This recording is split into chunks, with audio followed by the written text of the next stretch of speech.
Ya.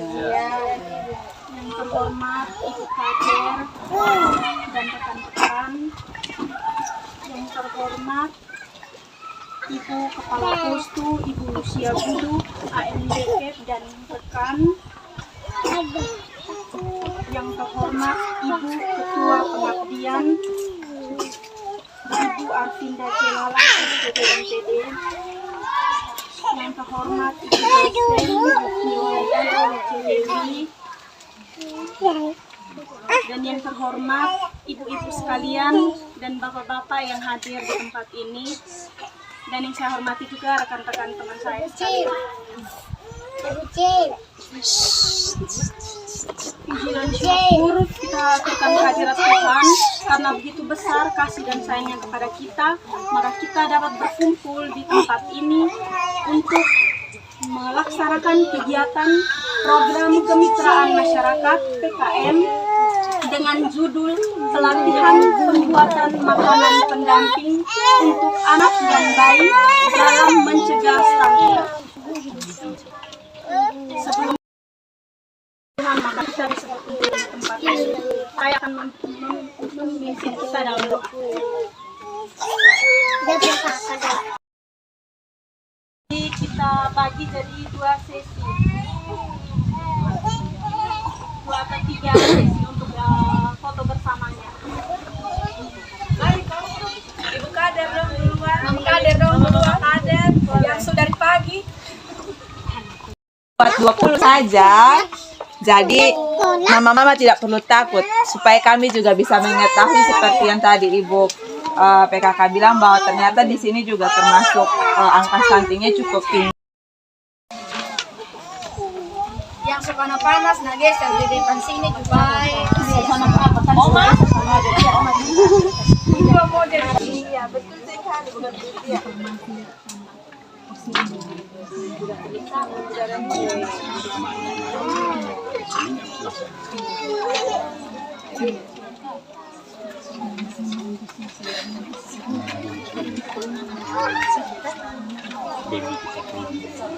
Kebaikan tubuh.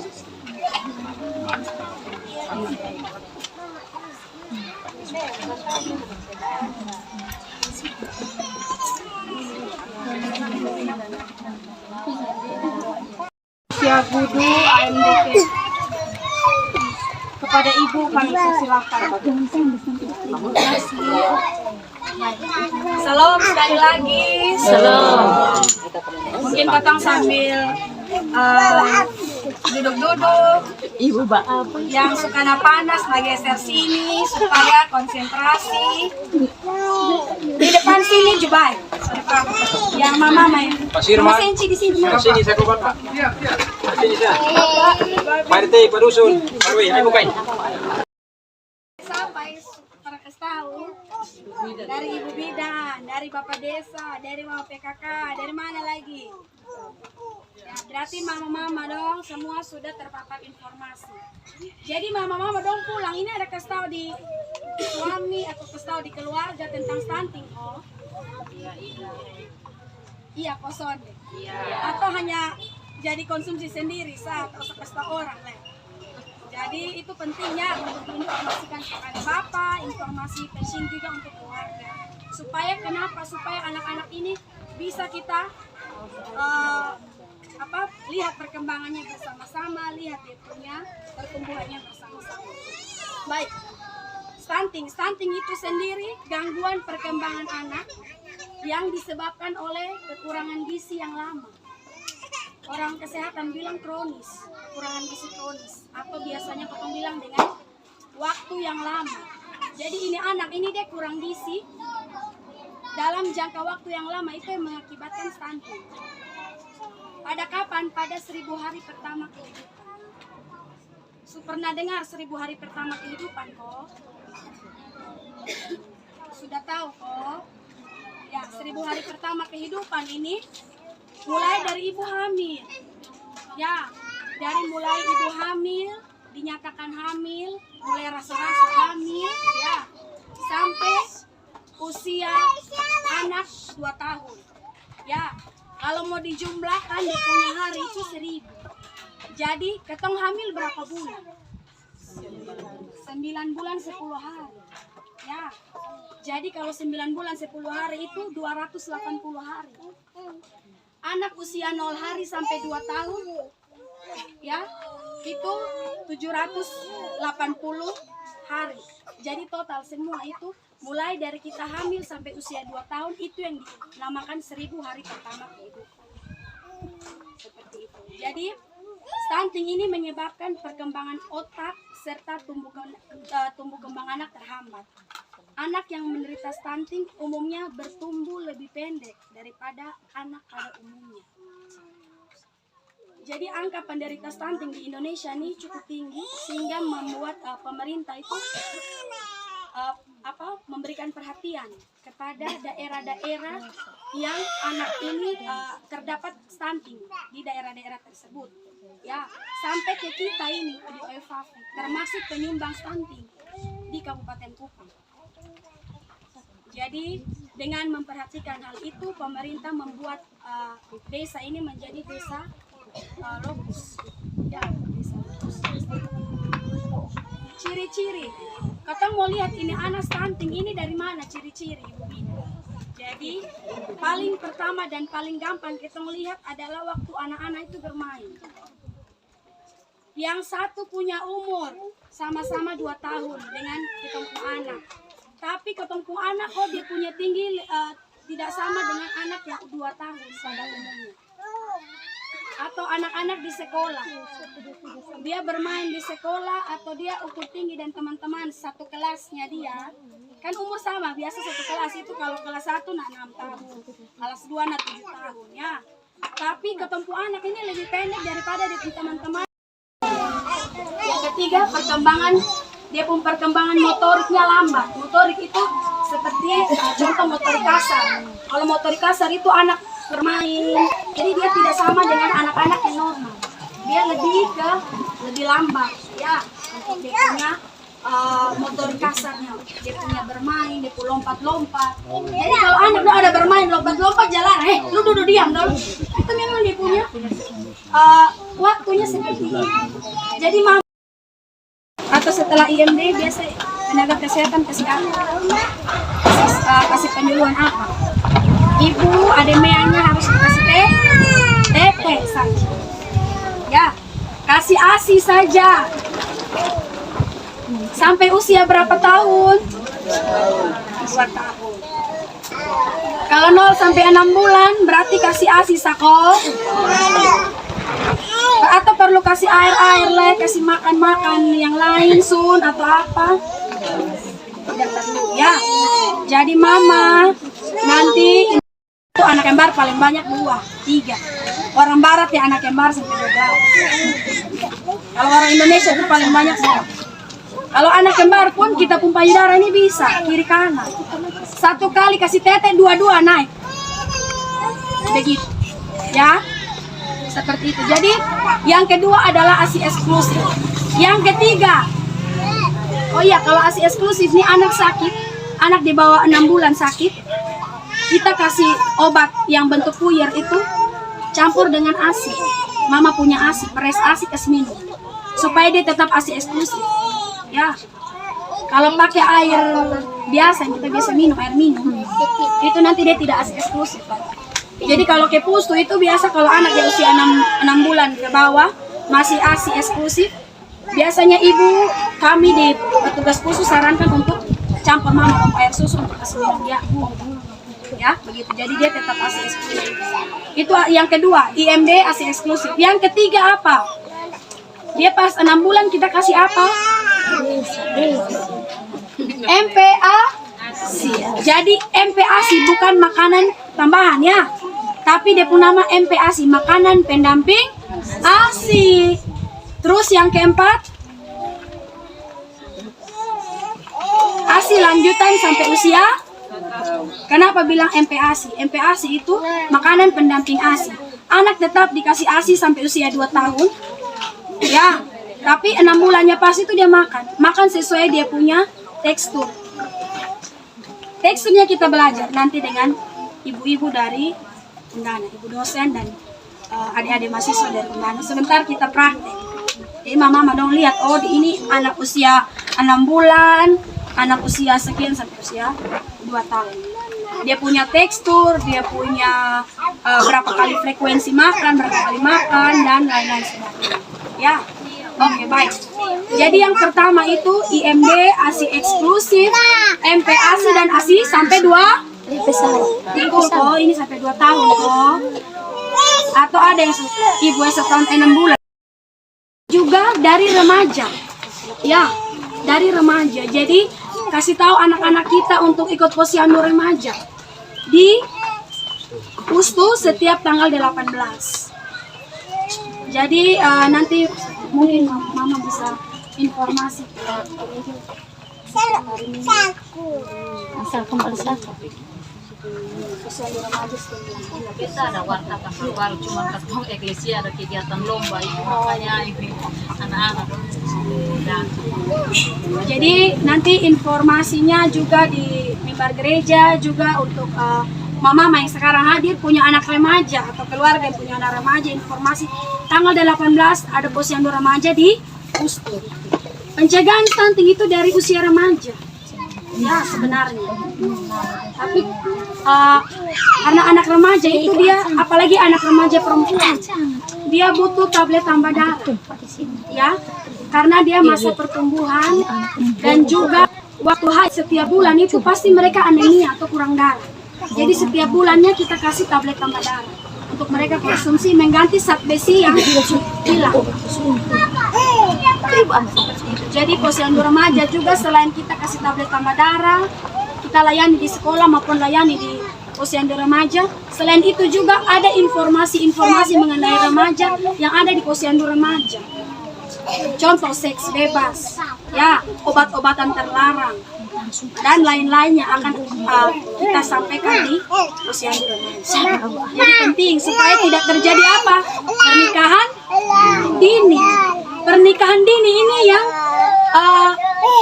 bisa menyumbang angka stunting tinggi di kita punya desa.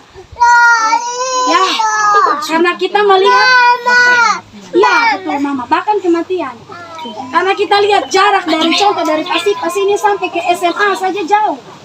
Ya, beta lihat biasa kalau beta pulang, beta ke puskesmas, anak-anak sekolah itu jalan kaki. Yang semangat itu anak laki-laki. Kalau anak perempuan itu harus bersemangat juga. Kalau anak perempuan itu sudah bilang, sudah sekolah terlalu jauh, jadi beta sudah sekolah. Biar beta di rumah sudah kenal nyong, kawin dengan usia 16-17 tahun itu pernikahan remaja. Karena sesuai undang-undang anak-anak yang masih dikategorikan anak itu sampai usia 18 tahun. Jadi itu pernikahan dini kalau masih 16 tahun, 17 tahun, dan itu terjadi di kita desa. Ya, jadi itu saya menghimbau untuk bisa ikut posyandu remaja untuk pencegahan stunting sedini mungkin untuk anak-anak remaja. Ya, jadi posyandu remaja ini selain datang juga mereka mengisi mereka waktu luang daripada beta urus lain-lain, beta posyandu remaja, beta ikut kegiatan di gereja. Ya, seperti itu.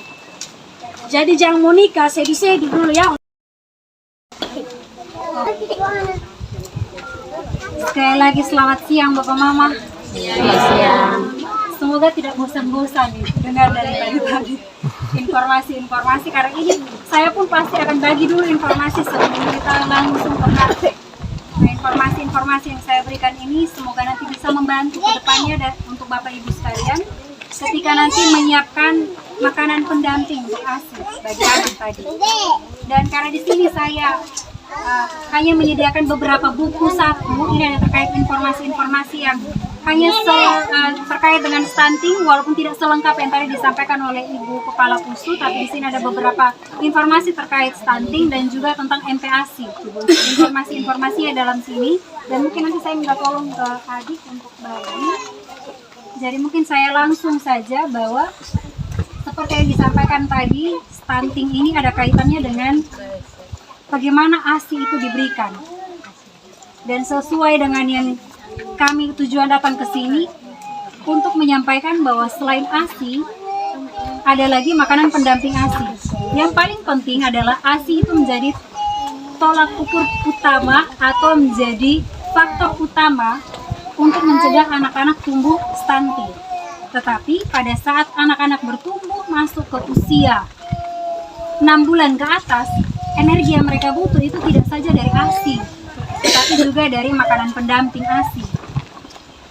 Sesuai nama pendamping ASI berarti tetap ASI diberikan tadi sampai umur 2 tahun. Karena dia 1000 hari pertama itu adalah waktu dimana untuk mencegah stunting pada anak. Dan informasi yang saya berikan di sini mungkin nanti ada terkait dengan berapa takar yang harus diberikan kepada anak makanan pendamping ASI ini, kemudian komposisi apa saja yang harus diberikan untuk makanan pendamping itu, dan juga seperti apa tekstur untuk makanan pendamping. Karena seperti kita ketahui bahwa anak ketika dia mulai belajar makan, ada yang namanya GTM, gerakan tutup mulut, atau anak tidak mau makan. Itu pun ada informasi-informasi terkait hal itu. Bukan berarti anak sudah kenyang, atau bukan berarti makanan kita tidak enak, tidak. Kemudian saya juga ingin menyampaikan informasi, mungkin ini hal yang penting juga, bahwa anak yang masih usia di bawah 2 tahun jangan pernah kita kasih mereka penyedap rasa, ataupun jangan kita kasih mereka garam, karena itu belum waktunya mereka untuk makan hal ini. Kemudian mungkin saya sudah dibagikan. Mungkin ada beberapa bapak mama yang mungkin yang sudah pegang buku di situ. Mungkin kita bisa lihat ada beberapa informasi di dalam. Saya langsung saja dari informasi itu mungkin kita lihat langsung di saya berikan dulu grafik di sana. Ini terlalu kecil. Ada grafik bagaimana takaran yang harus kita berikan untuk pendamping ASI tadi, makanan pendamping ASI. Jadi di usia 6 bulan ke atas, mulai dari 6 bulan sampai 8 bulan, komposisi ASI atau ukuran atau takaran ASI dia harus lebih banyak dari MPASI.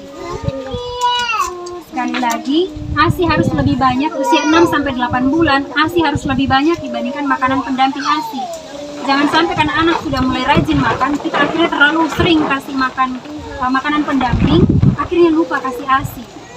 Nah, itu tidak boleh, karena pada saat itu bayi masih butuh nutrisi-nutrisi yang lebih lengkap. Ingat, ASI itu nutrisinya lebih lengkap daripada makanan pendamping. Tuhan sayang kita sehingga manusia ini diberikan ibu ini adalah sumber makanan untuk anak. Sampai mereka usia 2 tahun, kita adalah ibu itu adalah sumber makanan untuk anak itu sendiri dari ASI tadi. Atau tadi disampaikan oleh Ibu Kepala Pusu, Ibu Linda, bahwa ASI itu adalah kasih sayangnya ibu. Jadi Tuhan sayang kita, kasih kita ASI, kasih sayang yang Tuhan kasih untuk kita salurkan ke anak lewat ASI. Kemudian 6 sampai 8 bulan ASI-nya lebih banyak, MPASI-nya tidak terlalu banyak. Kemudian waktu masuk 9 sampai 11 bulan, ASI yang diberikan itu sudah takarannya itu sudah setengahnya dari intensitas kasih ASI. Jadi sudah setengah dari intensitas. Kemudian nanti di saat usianya sudah 12 sampai 23 bulan, di situ ASI-nya sudah mulai diberikan lebih sedikit dibandingkan MPASI. MPASI-nya sudah mulai banyak dengan tekstur yang juga sudah berubah. Kemudian di sini mungkin ada kasus di mana bayi itu waktu usia 4 bulan, mereka itu sudah yang mulutnya sudah beri tanda-tanda ingin makan, sudah mulai kecap-kecap. Kita lihatnya seperti anak ini sudah mau minta makan, biasanya ada seperti itu. Namun kejadian ini bukan berarti bahwa anak ini sudah bisa, sudah waktunya untuk diberi makan, tidak. Karena apa? Karena pada saat bayi usia 4 bulan ini, lehernya masih belum kuat. Kalau misalnya kita kasih makanan pendamping untuk ASI, takutnya dia tersedak. Nah, kalau misalkan bayi masih tersedak, leher belum kuat, bagaimana kita mau mengeluarkan itu makanan yang menyangkut di leher? Nah, itu bisa jadi bahaya untuk bayi. Bisa tutup saluran nafas. Sehingga paling tepat mulai 6 bulan ke atas boleh. Tapi kalau 4 bulan kemudian ada gerakan-gerakan minta makan, itu bukan berarti dia mau makan. Itu saja dia masih dalam proses untuk latihan oral mulutnya. Mungkin waktu 4 bulan dia sudah bisa gapai segala sesuatu, mulai masukkan ke dalam mulut.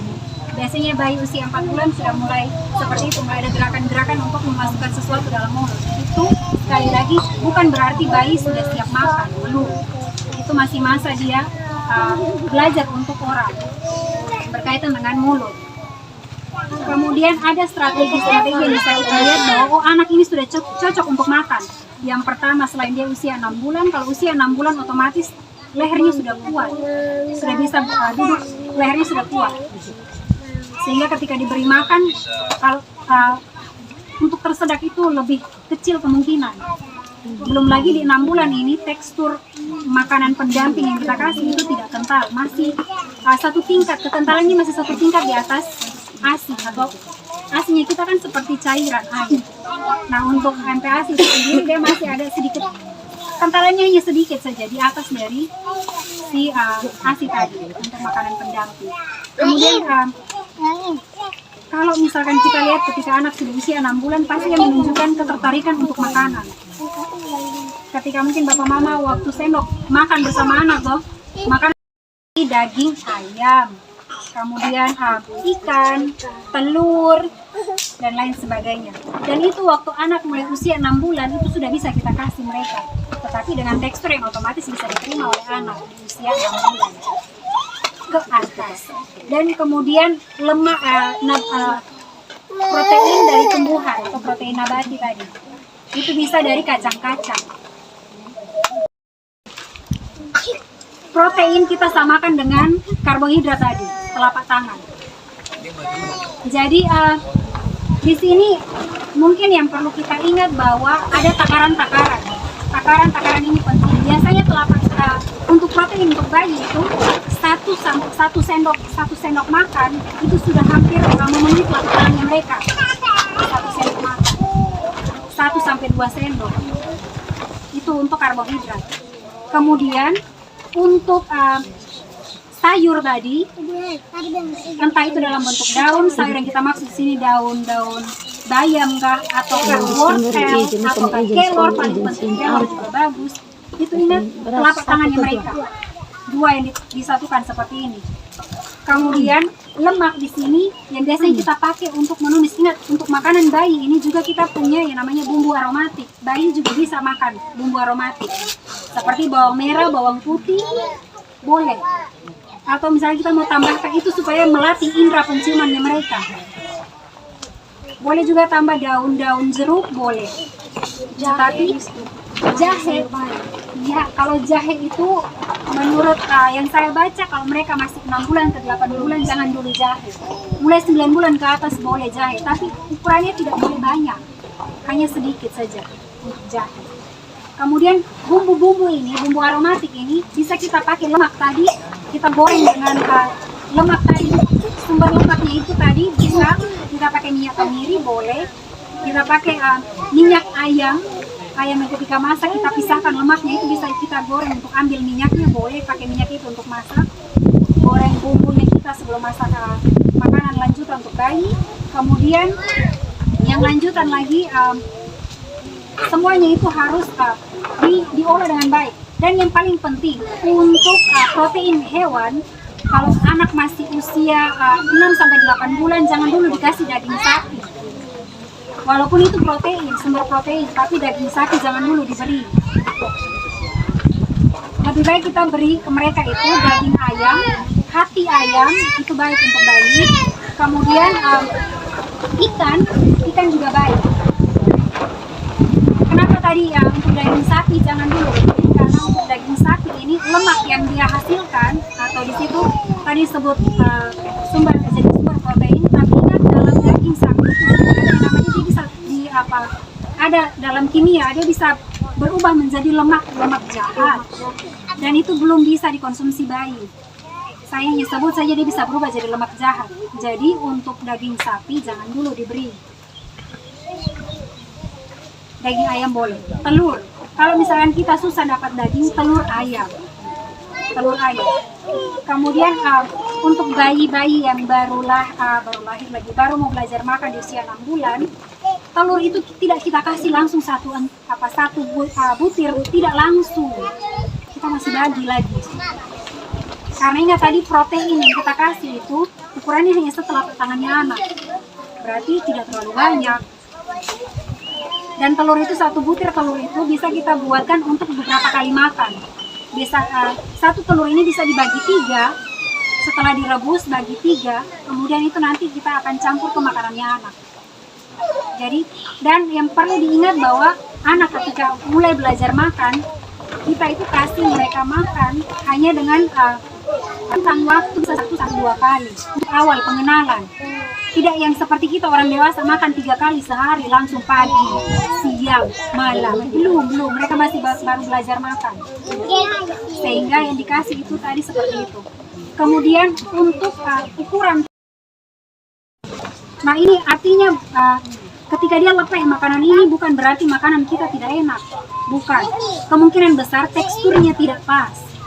Berarti kita harus tambahkan air supaya mungkin dia lebih cair lagi sedikit dulu, supaya anak bisa makan, dia bisa telan. Kemudian berikutnya lagi bahwa ketika anak sudah mulai usia 9 bulan itu kita boleh kasih agak lebih kental lagi.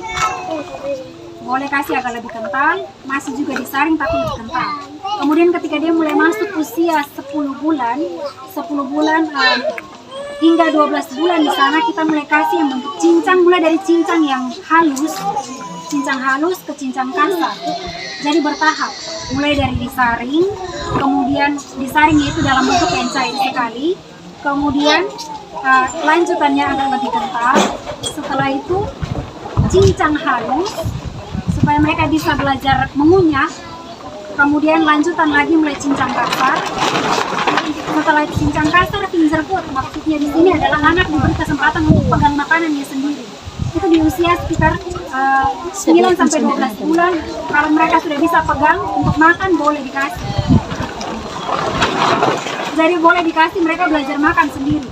Bukan berarti kita nanti mama-mama bilang aduh anak makan belepotan sekali. Kita yang lihat nih jengkel, jangan. Itu kita latih motoriknya mereka.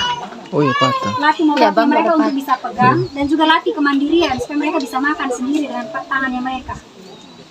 Jadi selain mereka latih mengunyah, latih tangan untuk memegang, dan juga itu bisa berikan mereka kesempatan untuk bisa belajar dari sekitarnya. Mereka mulai belajar di tempat duduk, belum tentu mereka turun kemudian lari-lari, masih duduk dulu di tempat. Sehingga yang bisa dilihat sebagai sesuatu untuk mereka belajar yang lewat makanan tadi.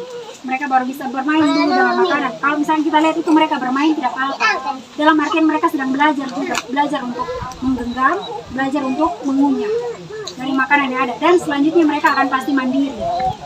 Karena kalau misalkan kita terus saja suap, nanti kita pernah lihat, bukan pernah lihat, tapi saya juga pernah mengalami ada ponakan sampai usia 2 tahun makan juga harus disuap.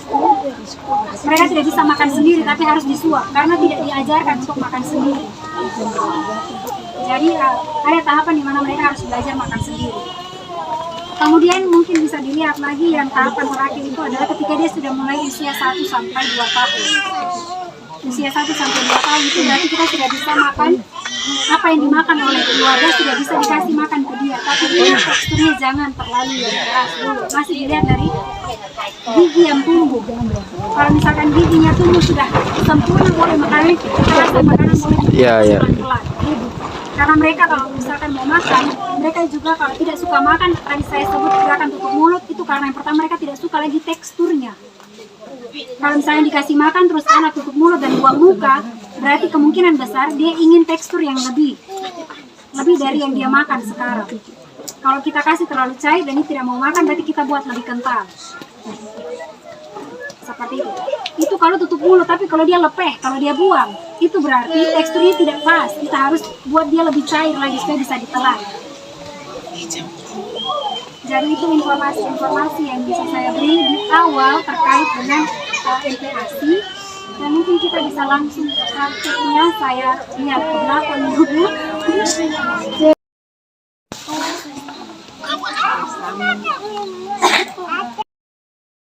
Sudah siap langsung bubur nih, saya langsung masak memang beras jadi bubur. Kemudian ada juga beras jadi bubur ini untuk karbohidrat pastinya.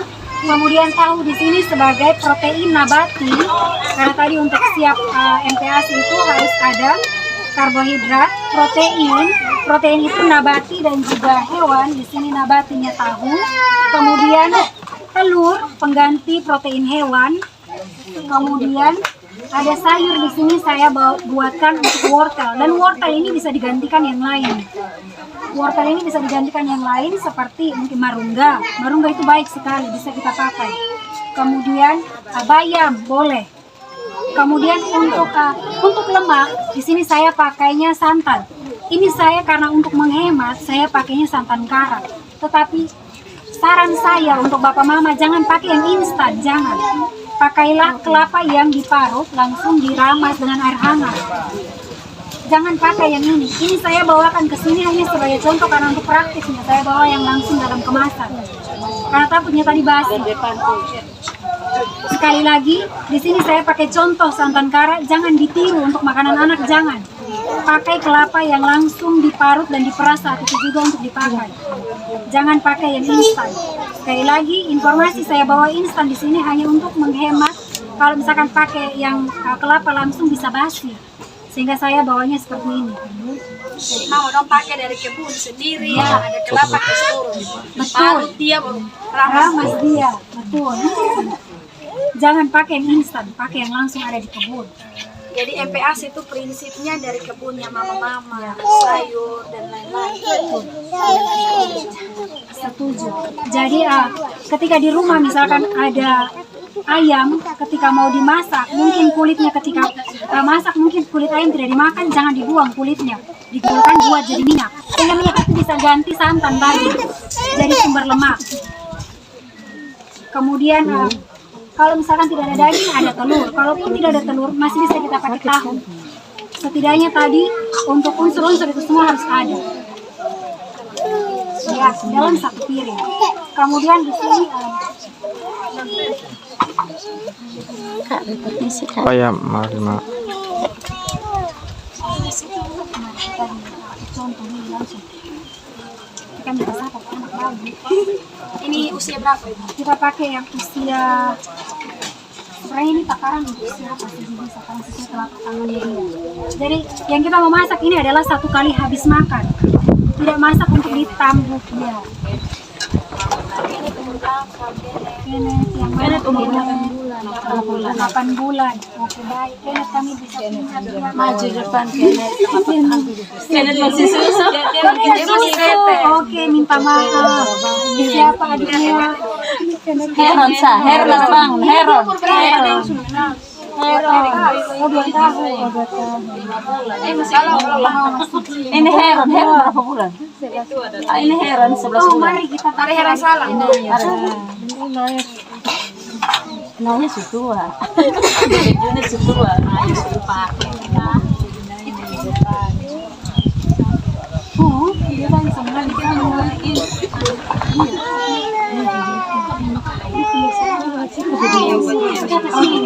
dia sampai mau. Cari jempol semua. Cantik. Nah, kita lihat untuk ukuran tangannya dia ini. Untuk karbohidrat, sekali lagi kita harus lihat dari ukuran tangannya dia. Kita ambil ini. Kalau misalnya ukuran tangan seperti ini, kemungkinan yang kita bisa nggak perkirakan dong. Oh ya, dia ini seperti ini bisa kita pakai. Mari kita ambil. Biasanya bisa pakai nasi, tapi saya langsung siapkan bubur, ataupun boleh pakai beras, tapi sesuai dengan ukuran tangannya dia.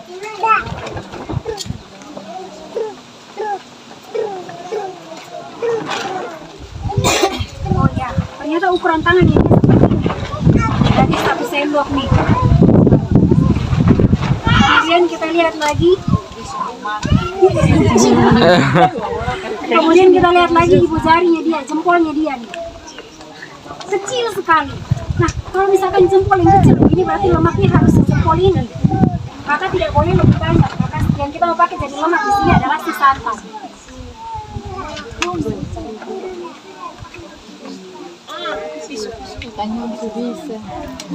Jadi lihat, ini ukur pakai Ademea pun tangan. Anak usia 6 bulan sampai 2 tahun punya tangan. Ya, bukan mama dong pun tangan. Kalau mau Kita harus dulu tambahkan telur nih. Telur yang sudah direbus, telur itu kita rebus bagi 3. 1 kali makan sepertiganya. Jadi sepertiganya itu nanti dicampurkan dengan yang ada di bubur yang sudah dimasak. Ini kita harus habiskan sampai semuanya diambil secara rata. Dari sini saya tidak tambahkan telur, karena ternyata telur ini kami miskomunikasi belum direbus. Yang kalau kita rebus sekarang berarti lama nanti waktu yang kita pakai sampai kapan lagi telur ini matang.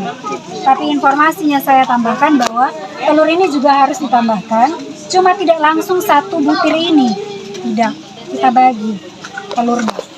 Habis, jadi saya minta bantuan dari ibu. Ini ibu dosen teman rekan kami juga. Beliau akan menjelaskan lagi kaitannya dengan tekstur untuk MPASI. Dari waktu yang tempat saya. Oke, baik. Selamat siang. Nah, sebelum saya menjelaskan, saya sedikit memperkenalkan diri. Namanya saya Dewi Lestarani. Saat melihat adik-adik, jadi saya langsung teringat saya punya anak. Saya punya anak juga 6 bulan, sudah masuk ke tahap MPASI. Jadi sekarang dia masih ada di tekstur yang halus, karena dia dari cair, dari susu dulu, dari habis ASI selama 6 bulan. Dan itu 6 bulan itu adalah ASI eksklusif. Tidak pernah saya kasih formula, walaupun saya kerjanya harus ke kampus, tetapi saya tidak pernah kasih susu formula. Jadi sekarang dia sudah 6 bulan, jadi berat badannya terakhir itu 7,5 dengan panjang 65. Jadi dia itu dari lahir sudah tinggi, terus karena waktu hamil tadi dosen yang satunya sudah menjelaskan apa saja yang kita harus makan untuk anaknya tidak stunting. Nah, sekarang saya mau menjelaskan kalau seandainya kita mau membuat MPASI, yang paling utama dari MPASI itu selain karbohidrat, karbohidrat itu penting. Jadi kalau karbohidrat, bapak di mama-mama bisa kasih pakai nasi atau beras. Kalau ada kentang, silakan tambahkan kentang. Selain karbohidrat, yang paling utama berikutnya adalah protein. Jadi protein itu bisa dari telur, kalau ada telur silakan pakai telur. Telur apa saja, telur ayam, telur bebek, telur angsa, telur puyuh. Kalau seandainya mau yang lain, kalau seandainya mama di rumah ada makan tahu tempe, pakai tahu tempe. Nah, sesudah itu yang paling penting ketiga itu lemak. Ya, jadi lemak silakan kalau seandainya mama masak ayam, silakan ambil dia punya kaldu yang ada dia punya lemak-lemak di atas untuk taruh di buburnya baik. Ya. Nah, kalau tidak ada itu pakai santan. Ya, jadi itu hal yang paling utama. Yang terakhir silakan mama-mama tinggal tambahkan sayur. Misalnya di rumah ada marungga, pakai marungga. Kalau ada bayam, ambil bayam. Ya, jadi semuanya yang ada di mejanya mama-mama. Jadi apa yang mama makan itu juga yang bayi makan. Nah, tapi yang perlu diingat, anak tidak boleh dikasih garam dan anak tidak boleh dikasih gula. Ya, karena mereka tidak butuh itu.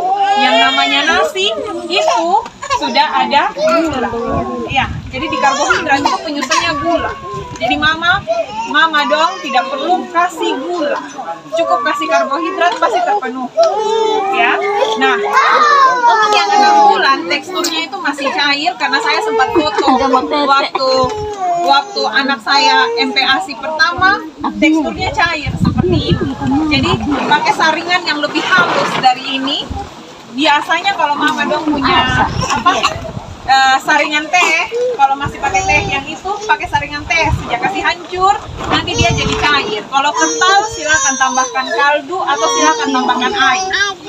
Ya. Nah, kalau dia sudah masuk ke 7 bulan, 8 bulan, silakan mama dong kalau ada saringan kayak begini, pakai saringan kayak begini. Jadi teksturnya sudah mulai agak kasar.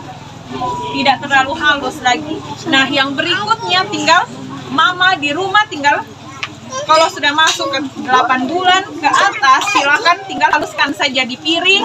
Ada bubur, haluskan ke piring, tambah sedikit air atau kaldu, sudah kasih makan.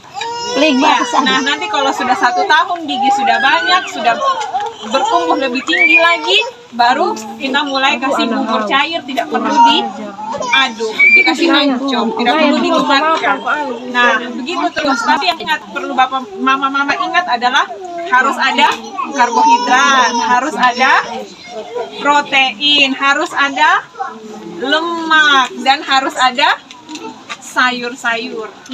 Ya, jadi kalau sudah sampai ini 4-nya ini ada, dengan sendirinya anak-anaknya kita pasti akan tinggi, tidak stunting.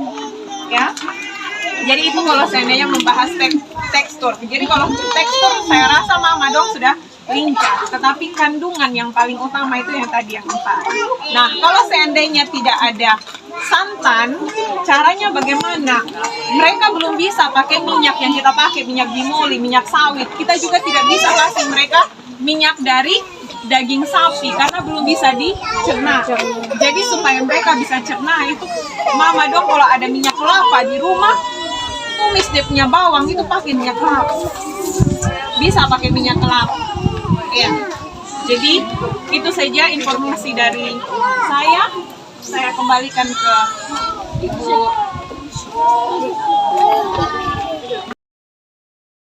Dan saya mohon maaf Bapak untuk ambil bagian ini. Oh, ya. Terima kasih. Selamat siang mama-mama semua. Mama-mama yang hebat. Mama-mama yang akan meneruskan keturunan kita sebagai atlet. Saya juga orang Timur. Sudah sejak 20-an tahun lalu, saya berkeliling di desa-desa binaan Plan Internasional. Mungkin sudah lupa saya pemuka. Tapi saya pernah singgah di sini juga. Sekitar 15-an tahun lalu, kerja dengan Plan Internasional. Betul ya? Dengan Yami. Saya diminta oleh tim yang tadi, tim dosen dari Undana untuk tutup acara ini. Begini, kegiatan yang mama-mama dan anak-anak ikuti hari ini termasuk dalam kegiatan pengabdian kepada masyarakat. Jadi kami datang ke sini untuk mengabdi. Mengabdi itu artinya melayani dengan hati. Ya toh, melayani saja belum cukup untuk dikatakan mengabdi. Mengabdi itu lebih dari sekedar melayani. Itulah tujuannya kenapa teman-teman saya datang ke sini. Dan sebagai dosen, kegiatan utama seorang dosen itu ada 3. Mengajar, meneliti, dan mengabdi, membuat kegiatan pengabdian kepada masyarakat. Kegiatan hari ini adalah salah satu dari pelaksanaan tugas dosen, yaitu pengabdian kepada masyarakat. Karena ini bentuknya pengabdian, maka hal pertama saya ucapkan terima kasih kepada pemerintah desa yang bersedia menjadi mitra kami, menjadi tempat di mana kami mengabdikan ilmu itu. Kita boleh pukul dada, kita punya ilmu, tapi tidak ada tempat kita mengabdi. Itu ibarat pemain bola tidak ada lapangan. Karena itu, sebagai sekretaris pada lembaga yang mengkoordinir kegiatan pengabdian ini, saya ingin menyampaikan limpah terima kasih kepada pemerintah desa dan jajarannya, tapi terutama mama-mama yang menyediakan waktu untuk datang agar kita bersama-sama belajar dari pengalaman kita masing-masing. Mama-mama mereka mencoba untuk menceritakan apa yang menjadi pengalaman mama-mama. Saya punya teman-teman dari universitas mencoba membagikan pengalaman mereka dari segi apa yang dipelajari selama ini. Itulah sebenarnya mengapa waktu yang disediakan oleh mama-mama dan Bapak Desa bersama jajarannya, ada Bapak Polisi di sana, adalah soal penting supaya pengabdian ini bisa jalan. Mungkin pada hari ini mama-mama atau bapak-bapak sudah berpikir untuk ke lain tempat, harus dibatalkan demi mengikuti acara ini. Terima kasih untuk kesediaan dan waktu itu. Kita hidup di dunia di mana yang paling mahal untuk hidup kita sekarang adalah waktu. Sekali lagi, terima kasih untuk itu. Hal yang kedua, saya ingin berbicara dari perspektif undangan. Saya punya saudara-saudari semua di sini, termasuk Ibu Bidan, sudah mahir. Tapi kadang-kadang kami juga perlu belajar dari lapangan. Saya orang Timur, di belakang Pelolok sana saya punya kampung. Dalam bahasa Timur artinya learning by doing, artinya belajar dari pengalaman. Itu yang sedang mereka lakukan. Ya, sedang mereka lakukan. Mereka mencoba belajar dari apa yang dikerjakan bersama supaya dapat. Universitas dulu itu cuma jadi gudang ilmu. Sekarang sudah tidak waktunya lagi. Bapak Rektor meminta agar semua dosen menggunakan waktu untuk mengabdi sebaik-baiknya kepada masyarakat. Karena ukuran keberhasilan universitas adalah bagaimana universitas itu membawa dampak positif pada kemajuan masyarakat. Itu poin penting, karena itu Bapak Rektor menandaskan Undana berdampak. Dulu para dosen hanya duduk di atas menara gading, sekarang para dosen harus menjadi menara air yang menumpahkan kesejukan bagi tanah Timor yang gersang, bagi tanah NTT dan Pulau Bamora yang gersang, menumpahkan ilmu pengetahuan yang mereka punyai dalam kerangka membangun dan memajukan masyarakat. Itu sebenarnya esensi, hakikat mengapa kegiatan kita ini penting, terutama bagi Undana, untuk menunjukkan bahwa ia berdampak. Dan kalau nanti apa yang diajarkan ini bisa dipetik sebagai hal yang baik, puji Tuhan. Karena hari ini kalau Bapak dan Mama berhasil mengikuti apa yang diajarkan, mudah-mudahan generasi kita ke depan tidak lagi terkenal sebagai orang stunting saja, tapi terkenal sebagai orang yang sehat, jiwa dan badan, dan memiliki kemampuan untuk mengembangkan kualitas otaknya secara sehat. Itu poinnya. Jadi terima kasih kepada teman-teman yang sudah mengabdi, luar biasa. Saya pikir ada laki-laki, ternyata mereka cewek semua, dan cewek-cewek hebat semua. Jadi bayangkan ada dosen cewek yang hebat datang bertemu mama-mama yang hebat. Hebat tambah hebat sama dengan hebat-hebat. Tepuk tangan. Terima kasih sudah membawa berita baik dari Undana kepada mama-mama doa. Semoga pengabdian ini diberkati oleh Tuhan, sumber kebaikan dan kebijaksanaan. Amin. Amin. Terima kasih dan terima kasih.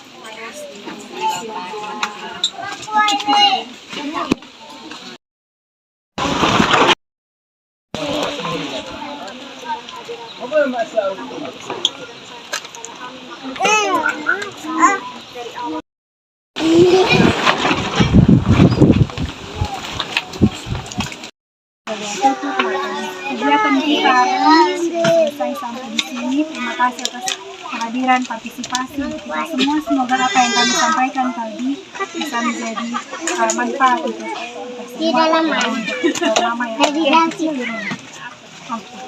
Akhir kata, terima kasih. Salam. Di sini ada